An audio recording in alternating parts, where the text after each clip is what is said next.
selamat sore Sobat Aksi Nyata. Selamat datang kembali di podcast Aksi Nyata dari Kamu untuk Indonesia. Masih bersama Laras Tahira dan masih melakukan podcast outside. Dan sekarang ini kalau kamu lihat nih, Laras ini masih nongkrong nih makan siang di Bakso Rusuk Jos di Depok. Tepatnya di Jalan Margonda Raya nomor 15. Dan seperti biasa, teman-teman podcast Aksi Nyata kalau mau nontonin podcast ini tuh bisa di beberapa platform. Jadi kita tayang di Instagram, Facebook, Twitter, YouTube, website Partai Perindo, semuanya di @partaiperindo. Terus kamu juga bisa nontonin di RCTI Plus, Okezone, Sindo News, dan juga inews.id ya.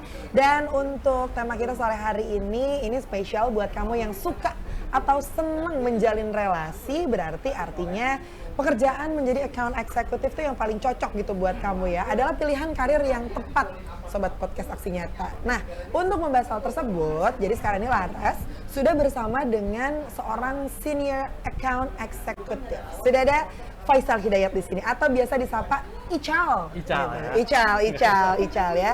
Jadi memang beberapa kali kita tuh sempat nongkrong bareng ya, Cal. Sempat Kita sempat ngobrol-ngobrol. Ya meskipun Laras nggak ngerti-ngerti banget dunia AE itu kayak gimana, cuman kan at least sering dengar cerita lah dari Ical ya, kalau pekerjaan jadi AE itu capeknya luar biasa. Bener gak? Karena teman-teman aku yang AE itu tuh pada ngeluh kayak misalnya belum sesuai target lah, terus belum dapat klien yang dipengenin banget sama perusahaan lah. So far gimana pengalaman lo ketika menjadi seorang AE di Jakarta yang kliennya tuh luar biasa banget gitu? Ya, pengalaman gue jadi AE sih ya sebenarnya kayak nggak terlalu gimana banget sih. Kalau misalkan dibilang capek, iya capek. Iya capek. Tapi kan kita kalau misalkan udah passion sebenarnya di dunia marketing, terus kemudian kalau misalkan kita nih ya seneng banget ngobrol nih sama teman-teman, sama klien, jadi itu kayaknya nggak capek sama sekali. Jadi kita harus nikmat, intinya kayak gitu. Nikmat bekerja tapi mendapatkan cuan. Nah, yang paling penting cuannya.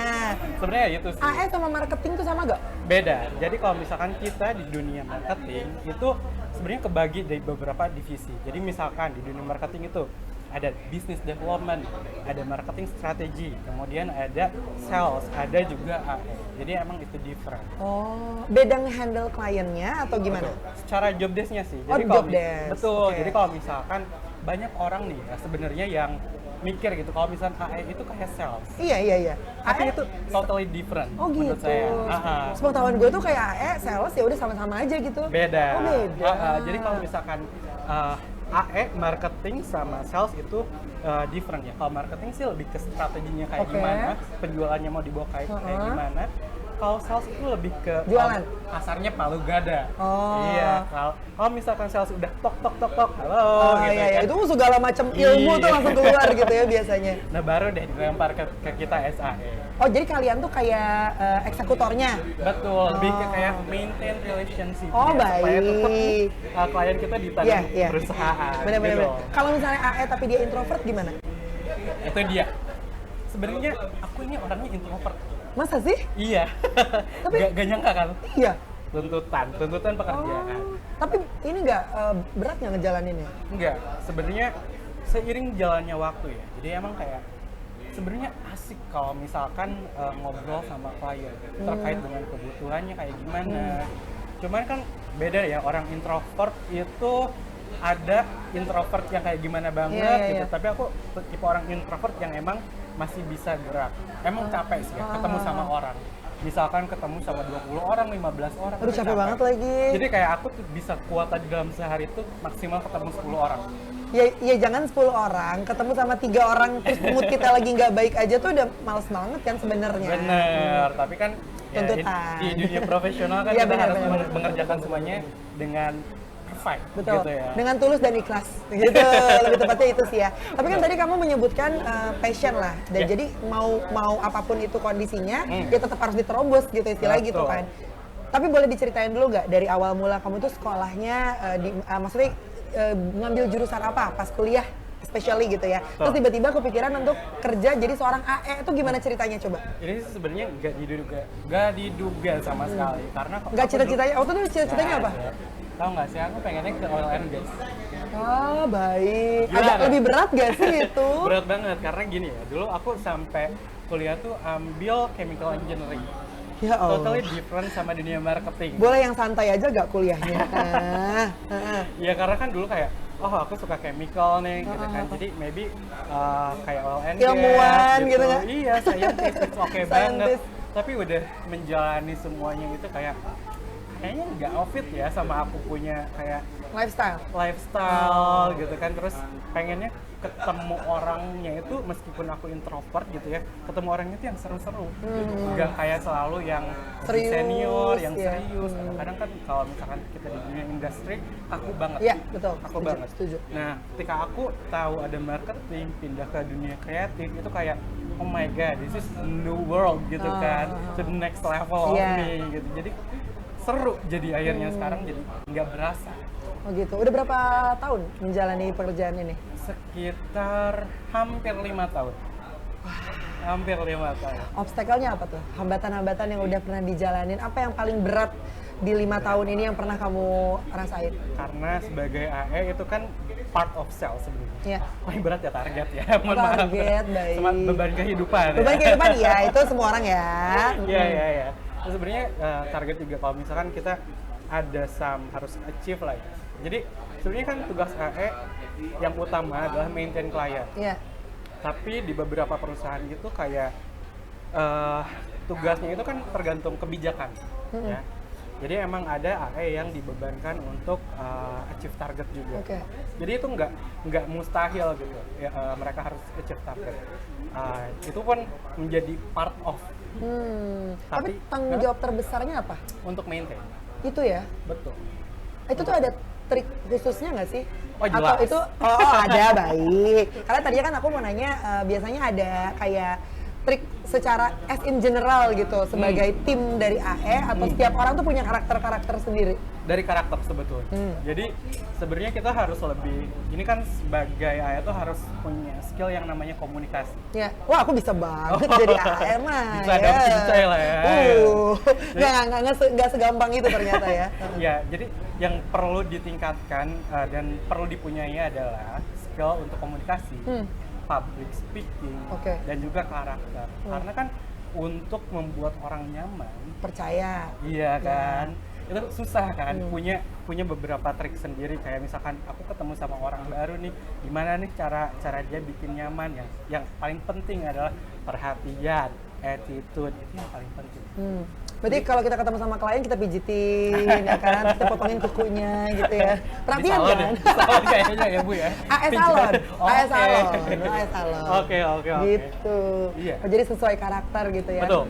Dan ternyata ya, Sobat Podcast Aksi Nyata, jadi kita lihat di laman Career Builder, AE, itu opsi karir yang mengalami pertumbuhan pesat. Betul. Bahkan dari tahun 2014 sampai 2024 nanti, jadi udah sekitar 10 tahunan lah. 10 tahunan itu kenaikannya tuh sampai 5%. Jadi bisa dibilang ya banyak yang pengen jadi AE, dan bahkan mungkin banyak juga yang terjerumus menjadi seorang AE seperti Anda gitu kan. Nah, menurut kamu sendiri gimana? Kan persaingan juga akan semakin ketat pastinya. Iya, betul. Kalau misalnya peningkatannya ada sampai 5% itu wajar banget. Karena emang kan di tahun 2014 sampai 2019 itu kan ekonomi mulai naiknya tuh. Tapi emang kita kehambat itu sama pandemi kan. Sekitar 2020 sampai 2022 akhir ya. Nah sekarang itu kalau misalkan dikatakan pertumbuhannya naik, itu benar banget. Karena banyak banget dari company-company nih ya yang udah mulai gencar banget nih buat campaign gitu kan ya, buat memulihkan lah ya sistem mereka gitu sampai sedia kala. Jadi kalau misalnya kenaikannya lumayan signifikan, ya itu true gitu. Dan butuh banget nih seorang di company kita juga, di company orang lain juga maksudnya butuh banget nih penjembatan antara company dan juga agency gitu untuk sebagai eksekutor.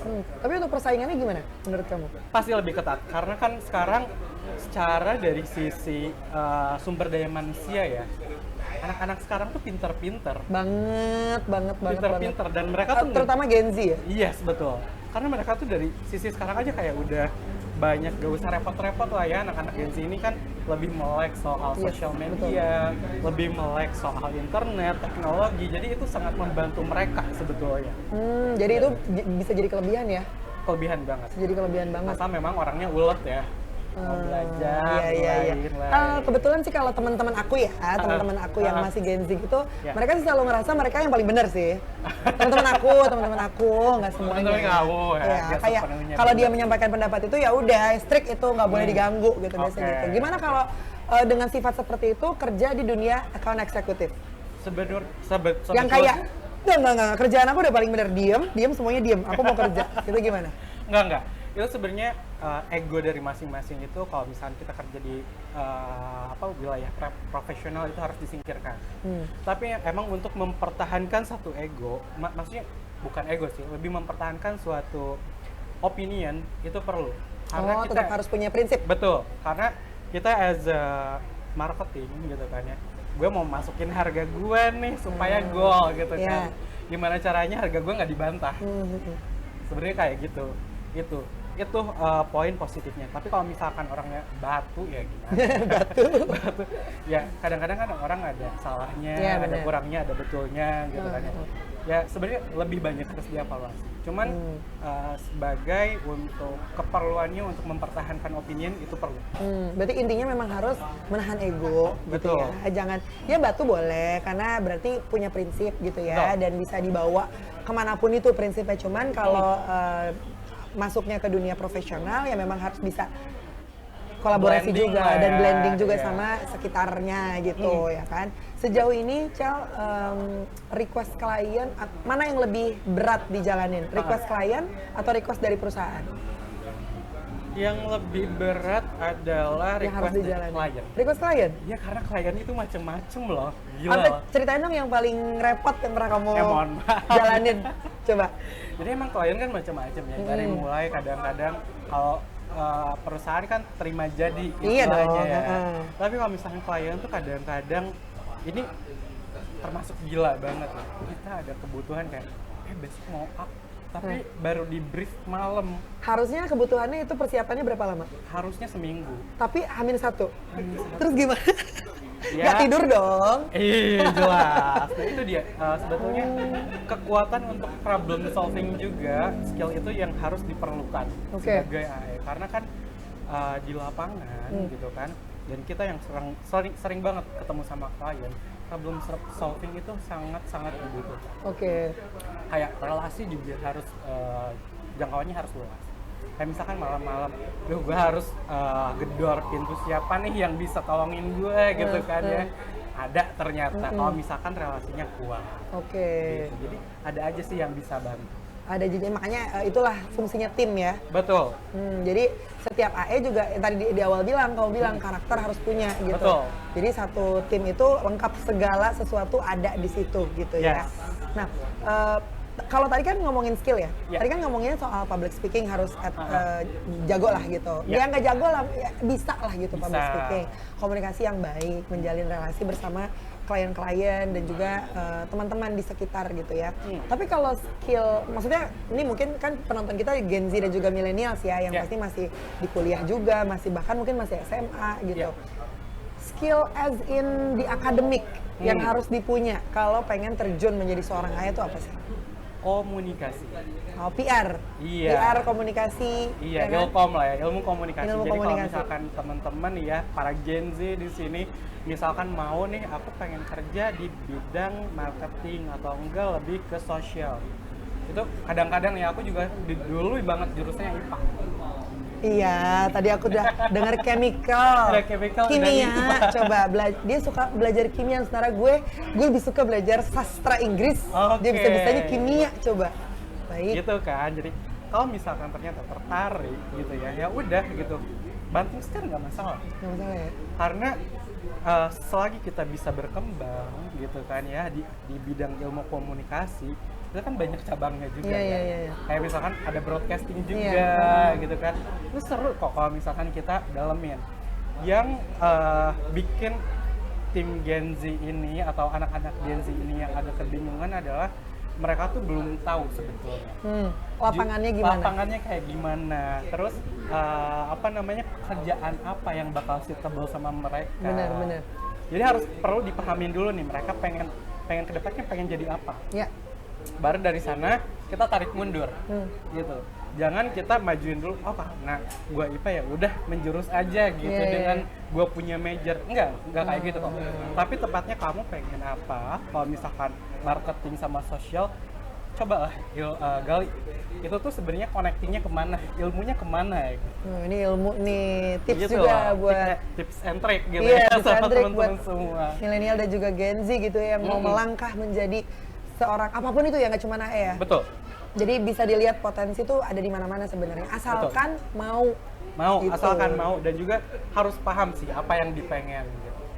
Aku sih paham ya, aku dari sastra Inggris pengen jadi dokter tapi nggak bisa gitu. Mohon maaf. Gimana ya? Kan asalkan pengen, kan kalau pengen nggak apa-apa. Tapi Anda kan harus berusaha lebih keras. Betul, saya harus ngulang dari 5 nol. kali lipat kayak 5 kali lipat. kerjaannya. Ya udah kalau gitu thank you Chal ya udah mampir di podcast Saksi Nyata. Yes. Semoga ini memberikan insight buat teman-teman yang menyaksikan. Jadi ya karena kita tahu ya sampai 2024 tahun depan ini minat untuk menjadi seorang AE ini akan terus ada gitu. Betul. Jadi selamat menikmati saingan-saingan baru Anda ya dan saingan-saingan anak-anak muda zaman sekarang yang sangat pintar-pintar itu Chal. Iya betul. Dan tentunya ini berkaitan dengan Partai Perindo ya. Campaign Aksi Nyata dari Kamu untuk Indonesia juga relate dengan movement yang dijalankan Partai Perindo. Produktif, solutif, modern, bersih berintegritas, dan juga turun tangan untuk Indonesia sejahtera. Jadi, kalau teman-teman pengen gabung sama Partai Perindo, tinggal masuk aja ke websitenya di www.partaiperindo.com. Jangan lupa untuk di-download juga aplikasi Partai Perindo. Caranya tinggal scan. Ada lah ya di sini ya. Kamu tinggal scan aja, oke? Kalau ting gitu ya. Nah, ting langsung kamu download ya, bisa di App Store atau Play Store. Nah, terima kasih juga untuk Partai Perindo yang selalu bergerak dengan aksi nyata. Semoga Partai Perindo semakin sukses dan juga maju terus untuk Indonesia sejahtera. Salam aksi nyata dari Kamu untuk Indonesia. Laras Taira sama Ical, kita berdua pamit dulu. Sampai ketemu di episode selanjutnya. Dadah! Marilah seluruh rakyat Indonesia, arahkan pandanganmu ke depan. Raihlah mimpimu bagi nusa bangsa, satukan tekad untuk masa depan. Pantang menyerah, itulah pedomanmu. Hentaskan kemiskinan cita-citamu, rintangan tak menggentarkan dirimu. Indonesia maju, sejahtera tujuanmu, nyalakan api semangat perjuangan. Dengungkan gema, nyatakan persatuan oleh